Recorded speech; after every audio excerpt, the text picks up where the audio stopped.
যে মানুষকে মেরে ফেলার মতো চক্রান্ত এই মুহূর্তে তৃণমূল কংগ্রেস করছে, এবং সেটা সাধারণ মানুষ নন, সেটা এবার সেন্ট্রাল ফোর্স।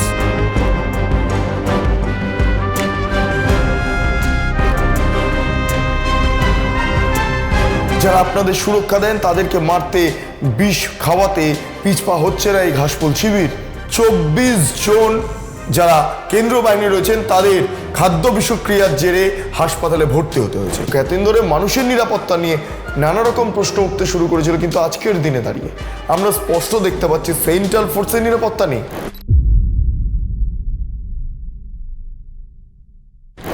কেন্দ্রীয় বাহিনীর সক্রিয়তা আগের তুলনায় অনেকটা বেড়ে গিয়েছে। 2021-24 মতো কেন্দ্র বাহিনী কাজ করছে না, উল্টে এমন কাজ করছে যাতে করে তৃণমূল কংগ্রেসের একাংশ তারা ভীত সন্ত্রস্ত হয়ে পড়েছেন। তারা ভাবছেন কেন্দ্রীয় বাহিনী যদি এমন ভূমিকা পালন করে তাহলে তো এবার ভোট লুট করতে, রিগিং করতে, ছাপ্পা মারতে কার্যত চাপ হবে, ভয়ঙ্কর সমস্যা হবে। এমনি এসআইআর এর জেরে যাদের নামে ছাপ্পা দেবো, যাদের নামে ভোট দেবো, যেসব মৃত ভোটারের নামে ভোট দেবো, তারা তো সম্ভবই হবে না। তারা তো এই মুহূর্তে তাদের নাম বাদ চলে গেছে তালিকা থেকে। এবার সেন্ট্রাল ফোর্স যদি এই ভূমিকা পালন করে তাহলে ভোটারদের ভয় দেখাবো কি করে? তাই কি করতে হবে?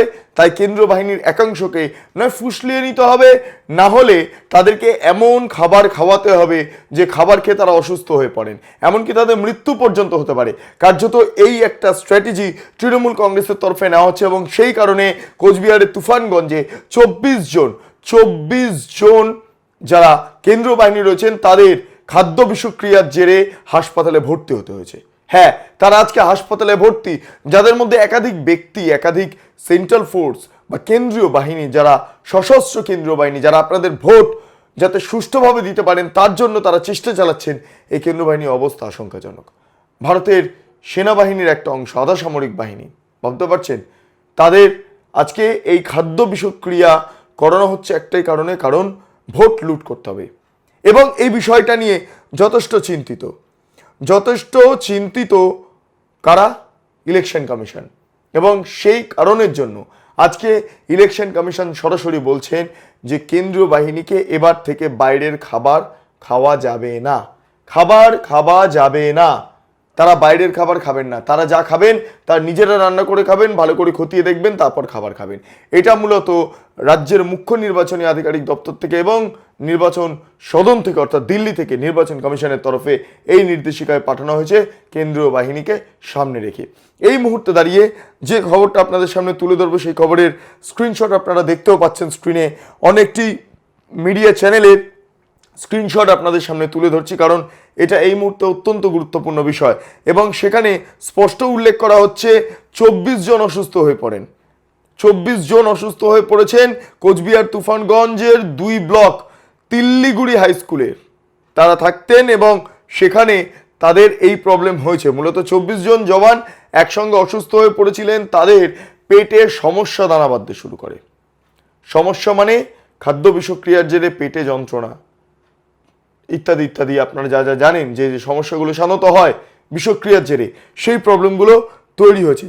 এবং তাদেরকে সঙ্গে সঙ্গে পাঠানো হয় হাসপাতালে, কোচবিহার একটি স্থানীয় হাসপাতালে। সেখানে তারা চিকিৎসাধীন, যাদের মধ্যে বেশ কয়েকজনের অবস্থা মানে গুরুতর। তাদের শারীরিক অসুস্থতা নিয়ে ইতিমধ্যে টেনশন কাজ করছে। ইলেকশন কমিশন গোটা বিষয়টা জানার পর জেলা নির্বাচনী আধিকারিকের কাছে গোটা বিষয়টা নিয়ে রিপোর্ট তলব করেছেন, এবং তার পাশাপাশি এই নির্দেশিকাও দিয়েছেন। কমিশনের এই নির্দেশিকাও ইতিমধ্যে পৌঁছেছে সেন্ট্রাল ফোর্সের কাছে যে আপনারা বাইরের কোনো খাবার খাবেন না। হ্যাঁ, এই রহস্যটা দানা বাঁধল কোথা থেকে? এবারে নির্বাচন কমিশনকে 3টি আপনারা ভালো করে একটু বুঝে নেন কি বলতে চাইছি। 3টি এই 3টি এর দ্বারা ফুসলানো যাচ্ছে না, ক্যাপচার করা যাচ্ছে না। এবার কি?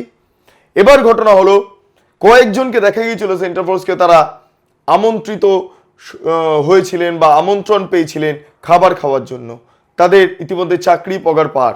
যাই হোক, তারপর কি ঘটছে? তারপর আমরা দেখলাম যে কিছু সেন্ট্রাল ফোর্স তারা পার্টি অফিসের ভিতর ঢুকে, অর্থাৎ তৃণমূল পার্টি অফিসের ভিতর থেকে, এটা বীরভূমের ঘটনা, ক্যারাম খেলছেন। যাই হোক, তাদেরও ভালো করে নজরে রাখা হচ্ছে। অর্থাৎ সেন্ট্রাল ফোর্স বুঝে গিয়েছে যে এই মুহূর্তে কেউ যদি তাদেরকে ফুসলানোর চেষ্টা করে, কেউ যদি তাদেরকে টাকা দিয়ে, সুরা দিয়ে এবং মহিলা দিয়ে, যেটাকে আমি বলছিলাম 3টি যদি হাত করার চেষ্টা করে, যাতে করে তৃণমূল কংগ্রেস ভালো করে ভোটটা লুট করতে পারে, যেটা 19, যেটা 21, যেটা 24-এ ঘটেছে, যেটা 2016 পর্যন্ত ঘটেছে। যাই হোক, এই অবস্থায় দাঁড়িয়ে এই সেন্ট্রাল ফোর্সকে ক্যাপচার করার একটা প্রক্রিয়া ইতিমধ্যে তৃণমূল কংগ্রেসের অভ্যন্তরে দেখা যাচ্ছে। তারা চাইছেন যে এটা করতে, কিন্তু অদ্ভুতভাবে কমিশনের এমন নির্দেশ রয়েছে, এই নির্দেশের জেরে তারা কেউ পেরে উঠছে না। তাদের মধ্যে একটা ভীতি আসছে, একটা ভয় আছে যে যদি আমরা কমিশনের নির্দেশ উপেক্ষা করি তাহলে আমাদের চাকরি চলে যেতে পারে, আমাদের সাসপেন্ড হতে পারে, আমাদের শোকজ করা হতে পারে, এতে সমস্যা তৈরি হতে পারে। সেই কারণের জন্য ডিউটি ফার্স্ট, এবং সেই কারণে ডিউটি করতে গিয়ে এই মুহূর্তে কারোর কাছে বিক্রি হচ্ছে না কেন্দ্রীয় বাহিনী, না বিজেপির কাছে, না তৃণমূলের কাছে, না আইএসএফ এর কাছে, না কংগ্রেসের কাছে, না সিপিএম এর কাছে, না নকশালদের কাছে, কারোর কাছে সেন্ট্রাল ফোর্স বিক্রি হচ্ছে না। এই মুহূর্তে কয়েকশো কোম্পানি সেন্ট্রাল ফোর্স আমাদের পশ্চিমবঙ্গে প্রবেশ করে গিয়েছে। হ্যাঁ, ইলেকশন প্রক্রিয়া শুরু হয়ে গিয়েছে। পশ্চিমবঙ্গে একাধিক সেন্ট্রাল ফোর্স এবারে মোতায়েন করা হবে, প্রায় 2.5 লক্ষ থেকে 3 লক্ষ সেন্ট্রাল ফোর্স মোতায়েন থাকবেন। বেশ, এই অবস্থায় দাঁড়িয়ে সেন্ট্রাল ফোর্সের নিয়ন্ত্রণ সম্পূর্ণটাভাবে কমিশনের হাতে রয়েছে। হোম মিনিস্ট্রির সঙ্গে লাগাতার কথা চলছে কমিশনের যে আমার ঠিকঠাক সেন্ট্রাল ফোর্স দরকার, নো কম্প্রোমাইজ, জিরো টলারেন্স, এই নীতিতে সেন্ট্রাল ফোর্স যাতে চলে সেই বিষয়টা নিশ্চিত করতে হবে।